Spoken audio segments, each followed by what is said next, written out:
Hello, this is the MCC or Mortgage Credit Certificate Tax Credit Program training.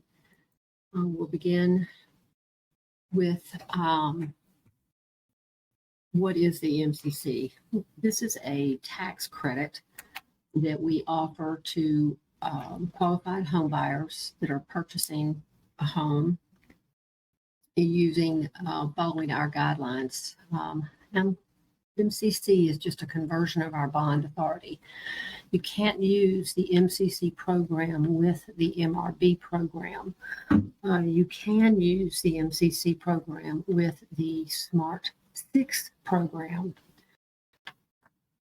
This is a federal tax credit that allows them to get a portion of their gross income that's not being federally taxed. So the borrower is actually getting a 40% tax credit. If we were to, if they were doing a $40,000 loan, I'm sorry, $100,000 loan, then the tax credit would be a $40,000 tax credit. The IRS allows them to take a tax credit up to $2,000 per year. So they can take the tax credit one of two ways. They can modify their withholding with their employer to bring home more funds in their pay that's not being federally taxed, or they can wait to the end of the year to file tax credit. Like I said, the maximum tax credit per year is $2,000. Okay, it's calculated based on their loan amount and what their interest rate is to come up with what their annual mortgage interest deduction would be. So they can still write off 60% of that mortgage interest deduction on the federal tax returns with that 40% tax credit. It's a dollar for dollar tax saving for the buyer. Okay, again, it's a 40% tax credit. So if they got they did the 40% on the $100,000, that $40,000, it would take them the life of the loan to use the full tax credit. The tax credit can stay with them through the life of the loan as long as they're still occupying that home, have not sold it. They can refinance. If they refinance the loan, then they would return the original certificate to Home Corporation along with their closing disclosure, and we would reissue another certificate. It would be for the same amount. It's just a formality that the federal government requires us to reissue a certificate on a refinance. There's no liquid asset limit for this program. They must meet 3 guidelines, and we're not doing credit underwriting. We're only underwriting on behalf of the IRS regs. They have to be a first-time home buyer or have not purchased a home in the past 3 years if they're purchasing in a non-target county. If they are purchasing in a target county or a census tract within a county that's considered target, then they wouldn't have to meet the first-time home buyer rule.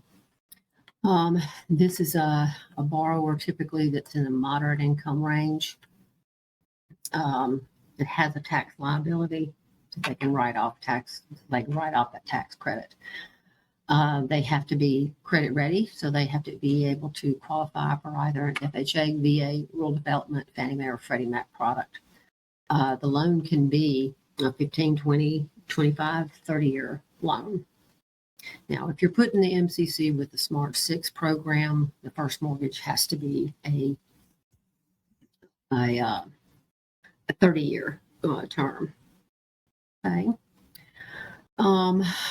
There is a reservation fee required for the borrower to access this program. It's a $300 non-refundable fee, and that fee is paid on our website, and I'll show you that link later in this presentation. Okay, here's how you calculate actually what that tax credit would be. In this scenario, we're looking at a $130,000 loan at a 4% rate. So you're calculating what their first mortgage, first annual mortgage interest deduction would be, which is $5,260 times that 40%. That would equate to a $2,080 tax credit. Now, since the IRS limits it to $2,000, the $80 would be dropped, and they can actually carry that forward to the next year. I think they can carry forward that amount over 2 years. So in this case, they would get the maximum benefit of the $2,000 tax credit, or if they modified their withholding, they'd be bringing home $166.66 more in their paycheck each month that's not federally taxed. This is a picture of the tax credit. It's not a very good picture, but it outlines the tax code that's relevant to the program. So if they are audited, they would provide a copy of the certificate to the IRS to verify that they actually have the ability to take that tax credit. So we're looking at first-time homebuyer rule. We're looking at income limits and purchase price limits. The income limits are based on the county and the number of persons within that household. I'll show you that chart later on in this presentation. The purchase price limit, if they're purchasing in a target area, the limit would be $309. If they're purchasing in a non-target area, the limit would be $258. Now, let me state here that if their sales contract price is higher than the appraised value, that will not work. Even if they have the difference to pay the difference between the sales price and the appraised value. We've just made it a hard rule that if we just don't want a borrower purchasing a home more than it's worth, for more than it's worth. We do require pre-purchase homebuyer education counseling. They can take any online course. The certificate, a homebuyer certificate, is part of our reservation package documents. Of course, they're purchasing a home that's got to be owner occupied for the life of the loan. It's not meant for investment purposes. Single family attached, detached, townhomes, condos, approved condos. We also allow manufactured housing, but you would want to verify with your servicer what their potential overlays would be for a manufactured home. To reserve the MCC, you would go to our website, and there is a lender login link, and we'll take a look at that as well. The locks on these are good for 45 days on a new existing home or 120 on a proposed construction.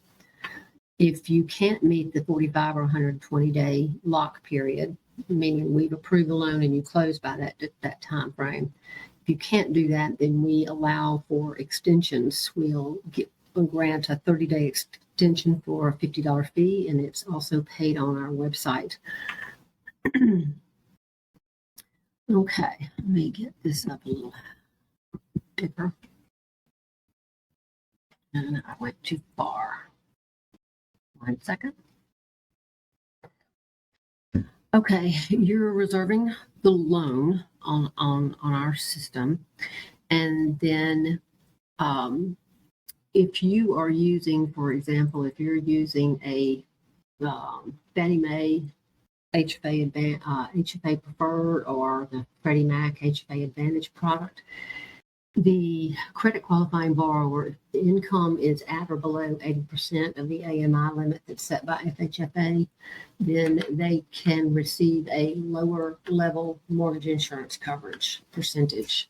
It goes down to 18% on, say, for instance, 95 LTV. It can go as low as 6% depending on that loan to value.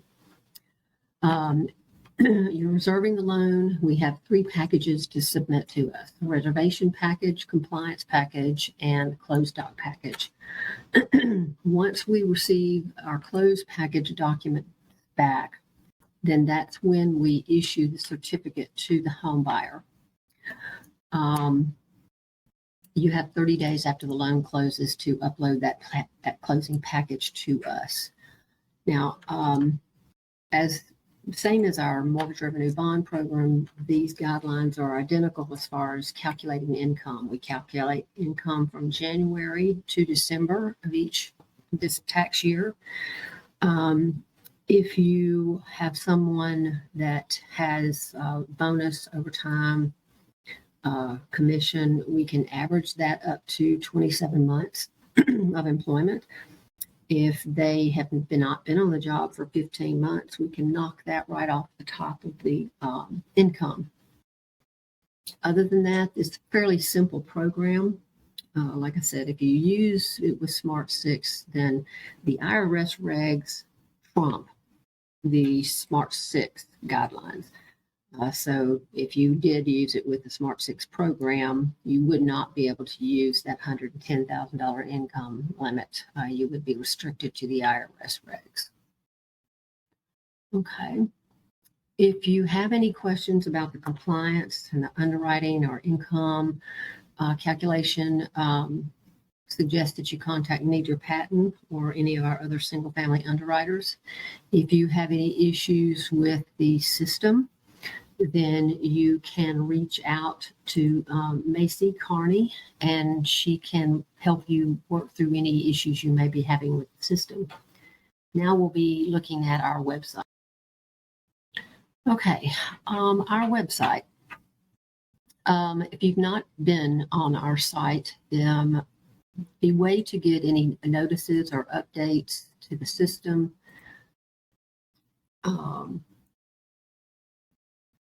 okay, again, back to our website. It's mshomecorp.com. This is our lender login link. Available rates wouldn't apply for this program. We don't set rates on this. You're selling the mortgage to your investor. Now, if you're putting it with the Smart 6, then the mortgage would be sold to one of our servicers. If you're approved to do Smart 6, it would either go to Standard Mortgage Corp or Trustmark, or we have two lenders, servicers that are retail only, and that's Stockton Mortgage and Renaissance Bank. But again, if you were first time getting into our system, we highly suggest you sign up for news and updates. You click here, fill in this information, select lenders, and subscribe. So that way, if any notices are going out, bulletins, changes in the programs, the next one probably coming up for MCC would be changes of the income limits that happen annually. Okay. Lender trainings, where you came to this one, you went in and selected the program here to start. You get to the very end, then you would scroll down and submit. So we see that you've done that training. That's especially important for new lenders because we won't turn or activate a program on until the users have gone through those trainings.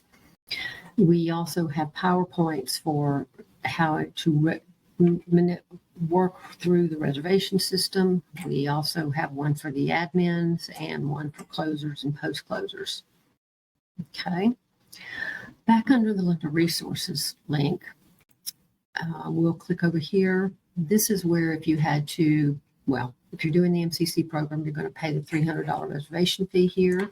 If you need to do an extension, you would also pay it here. You would just be sure to print your receipts because that would be a required document to be uploaded to HomeCorp. Under the MCC Lender Resources link, you'll find also another lender login, or you can do it up here. Our manual is a PDF searchable document. So if you have any questions, you can search through that guide to find your answers. If we sent out bulletins pertaining to this program, the bulletins would go out to the lenders that have signed up to receive those notices. Then they would be posted to the program that the bulletin is pertaining to. Our income limits are also found up here. When you link to that sheet, then This is a chart, and again, household income is based on number of persons in the house, so 1 to 2 or 3 or more. If you see the red asterisk next to the county, that means it's a fully target county, meaning that they don't have to meet that first-time homebuyer rule. If you are working in a county that you see NT/T, that means that there are certain tracts, census tracts within the county that are considered target. So the way to read that chart is if it's a non-target area, for 1 to 2, the income limit would be 65, or if it was 3 or more, we're looking at 74,750. If you're looking at a target area of the county, you would be looking at 78,000 for 1 to 2 in the household, or 91,000 for 3 or more. If you see no asterisk or NT/T, that means that county is fully non-targeted, meaning every household member must be a first-time home buyer. Right? At the bottom is our purchase price limits again. Okay. If you are doing a loan in a split county, meaning it has certain tracts that are target and non-target, and you're not sure how to tell what income limits to use. For example, you could go here, select, for instance, Madison County. That's not a very good detailed map, but if you know the tract number, tract 305 is considered a target area in Madison County. If that doesn't help you, then you can go to our searchable map tool. You go there and then you type in the property address. I'm going to use Home Corp's address here. Show you how this works. So you'll see addresses start to appear as the more information you put in. So when you click on that, then you can minimize the map, keep minimizing, just so when you start seeing these red areas, if your property is located in any of these red tracts, those are target areas. So that's a way to use that search tool. Okay, let's get into the system. So we're going to go ahead and go to the lender login screen here. And that did not take me where I wanted to. Hold on. Let me get out of that. Back to this login. Okay, it'll take you to our new login portal. So you would enter your lender number here and your user ID or username, and then your password.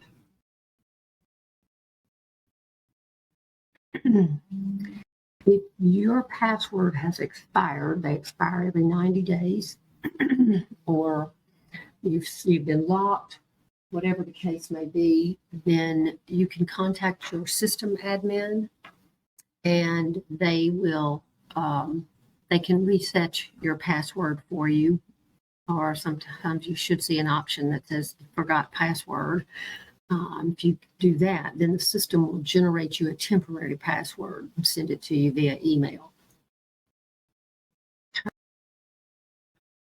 If you don't know who your admin is, you can reach out to one of our underwriters in single family, Nidra, Patton, or any of the other underwriters, and they can look up for you who those admins are. So you can contact that admin to help you get unlocked. Okay. You're going to reserve a new loan. You could, if you're working on a loan that's already been reserved, you can go to Loan Lookup and you can find it by the name or or your loan number or our loan number. All right. New reservation. So you would first start by adding the borrower's name and social security number.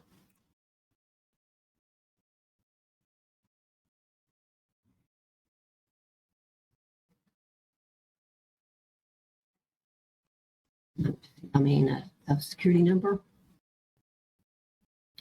Okay, so this is the first part of the reservation. So you're going to enter, again, if you want to put in your loan number, you need to throw figures in here for purchase price, You don't need the appraised value at this time. Street number, I'm just going to start throwing address in here. We'd like you to put everything in upper or caps, just so the data is consistent through the system, but it's not necessary. Okay, clicking on state, and you just start typing, and it'll bring you to Mississippi. Okay, census tract. Oh man, sorry. County. If you type in the first letter of the county name, it'll take you down to that part of the table. Census tract doesn't appear to be a required field, but it is. If you don't know that tract number, then just throw any number in there and move forward. Now the system is defaulting to non-target or home and target area. No, if it is, just change it to yes. Year built, I'm just going to throw the date here. Okay. It's defaulting to single family detached, but if you open it up, you could change it to accommodate what your property type is. Construction style.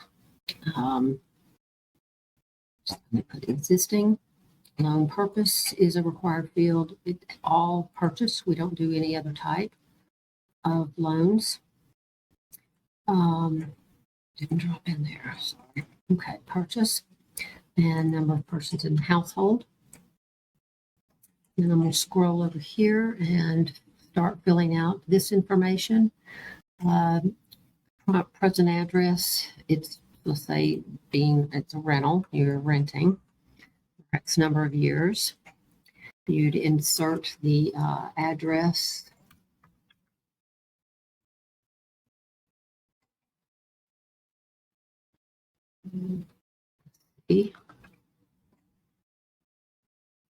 Mississippi. Okay.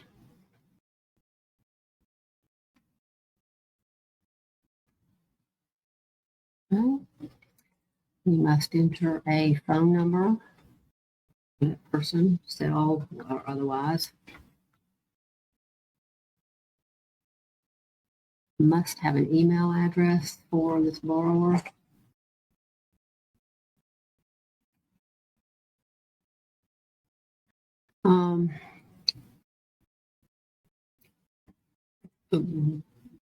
The homebuyer education counseling is not a required field for the reservation, but they will have to have that certificate to you within 10 calendar days. Okay, this is the primary mortgagor. Credit score, just going to throw a credit score in here. This person is a U.S. citizen. Marital status, their date of birth. Gender, and then race. And they must, you must click something in here in order for it to move forward. Then you want to scroll down and go to and insert your income. Okay, so we're going to go here, and it's pulled in your name of your borrower. Let's just choose, this is base income, and we'll throw a monthly income amount in here, and then check for the system to capture it. If you have a co-borrower or any other type of income, you would insert that information here as well. Okay, then you're going to go up to your menu at here, and you're going to select continue. Okay, it didn't like my date of birth, so I'm going to go back over here, and it wanted to put the dashes in, and I didn't put the dash. So dashes are required for it to take it. Okay, continue. Now it's going to take you to the product. What product are you using? We're doing a mortgage credit certificate. Let's say we're in a non-target area. Okay, and then you choose that product. All right, then you go in and put in what your rate is for your borrower. I'm just going to throw a rate out here. I'm going to set a loan amount. I don't need to know what the funding fee is. If you tab through it, system will just take it into the loan amount field. We need your term, and then you can calculate the P&I.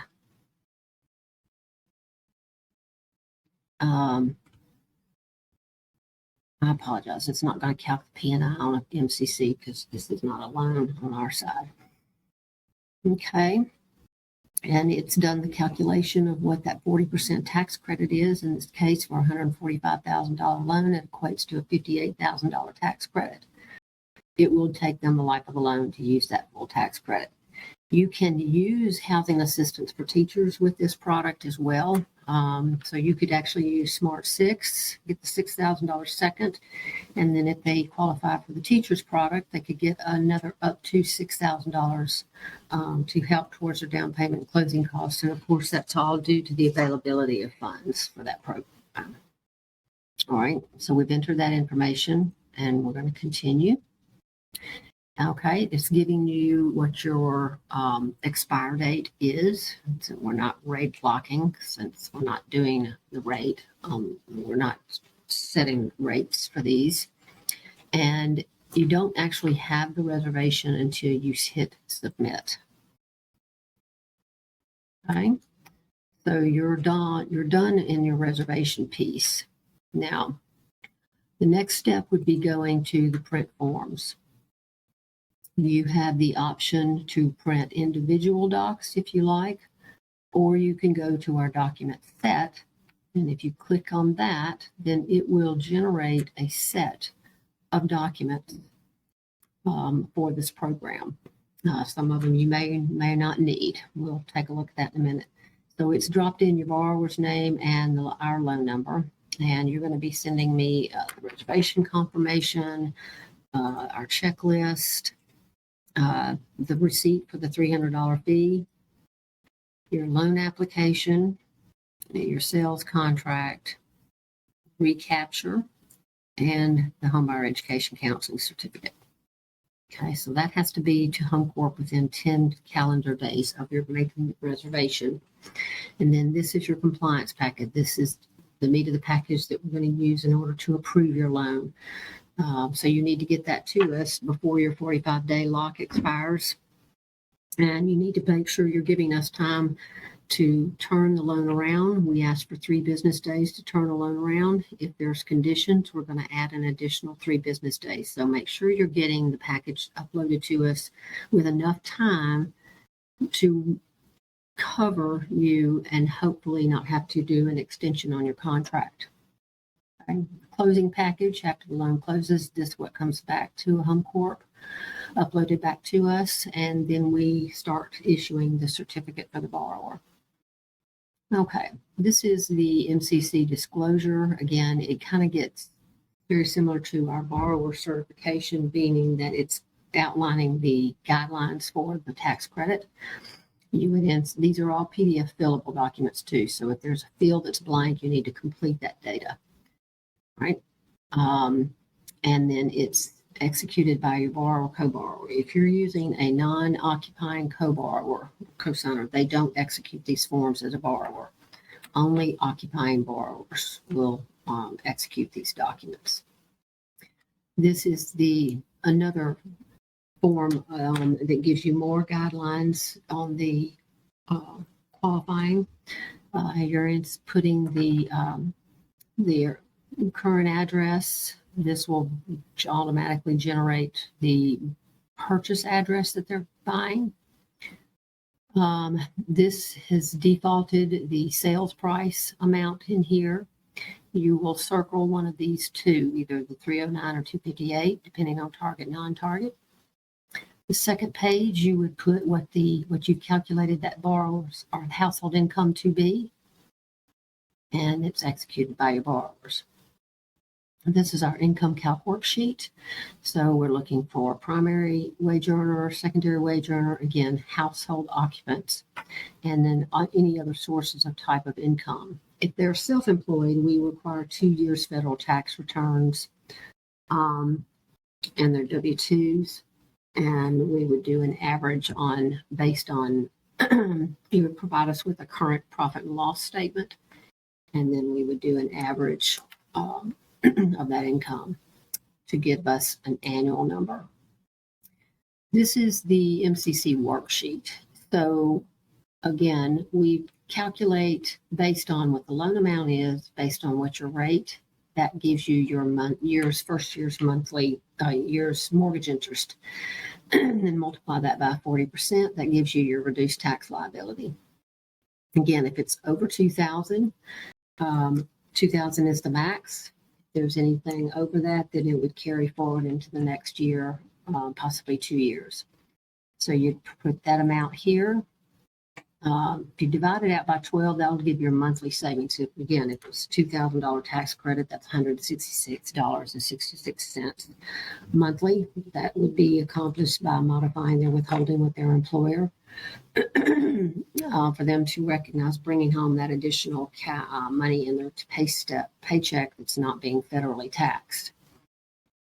And then we want you to calculate what that total tax credit is, which is 40% of $145,000. So that figure would go here. We want to track who the settlement agents are, so you provide this information to us. This final loan amount should match your FHA transmittal summary or 1008 or VA loan analysis, depending on your loan product, and a closing date. If you have someone in the home that's of age to have owned a home in the past 3 years, they're considered a non-borrower. So we would want the non-borrower certification completed. That person's name, they will or won't be occupying the property, if they have or have not had any ownership interest in the past 3 years. Now, the reason why we have this not occupying, there are people that get married, go their separate ways, and don't get divorced. You're either married or you're not. I don't care if they've been estranged for years. They would have to track that person down. We need their tax return. We need their pay stub, their VOE. They have to have not owned a home in the past 3 years if they're purchasing in a non-targeted county. So that will kill a deal right there, typically, if that's the case. All right, if there was child support, in the case of a divorce or a court order, we would want the information input here. Of course, we would also require a copy of that divorce decree or the court order. Now, let's say, for instance, they're supposed to get child support and they're not getting it. Simple enough. Provide this form and then provide us with an MHC letter of explanation, indicating that even though the courts have deemed they're supposed to receive X amount of funds, they're not receiving it, and we won't count that into that household number. This is our letter of explanation. You must use our form when the borrower or someone, whoever's writing a letter of explanation. Okay. 3 things require a wet signature. If you're providing us a 1040 instead of a tax transcript, that requires a wet signature. If you are filling out, having a letter of explanation done, that requires a wet signature. Or if you're providing us a profit and loss statement, we require a wet signature on that document as well. Otherwise, these forms can be e-signed or digitally signed. We would require a copy of that authorization that they've authorized you to use their e-signatures. Okay, change form. If you need to extend the loan, you would say extend and what program you're extending. I don't know why these check marks hit here, but anyway, and you provide us a new closing date. So you're uploading this change form and the fee receipt to do the extension.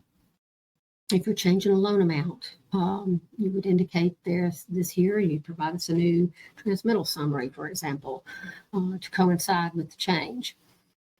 Interest rate, if they're changing a rate on the loan, that we need that rate, and it needs to match your documents so we know how to calculate what that tax credit would be.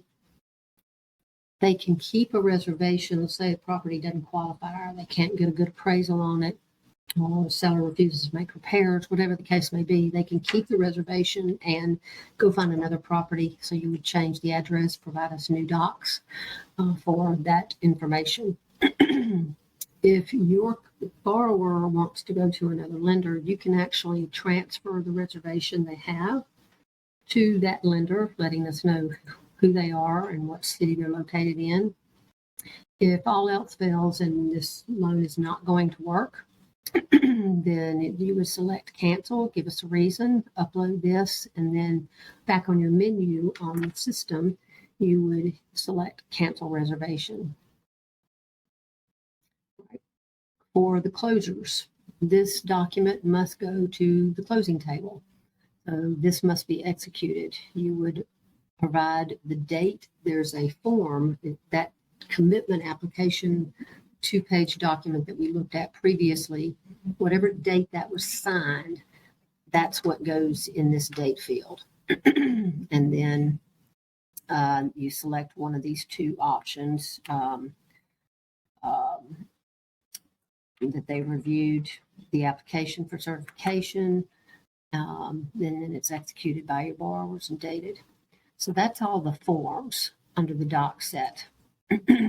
If we condition the loan for something, you don't want to print that doc set again. If you're going to have to redo something like on the income calc worksheet or whatever, you download the individual document, make the corrections, get it signed if it requires a signature, and then upload it to HomeCorp.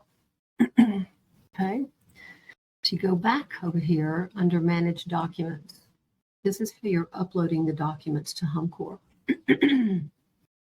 Depending on the status of the loan, you should be able to find any document that you need out here. The only thing that you're going to find that you can't see here is the borrower's affidavit, and that's because it's not gone into a commitment status. Once we've approved it, then that option to print that borrower's affidavit that goes to the closing table to print it and upload it to us after the loan closes.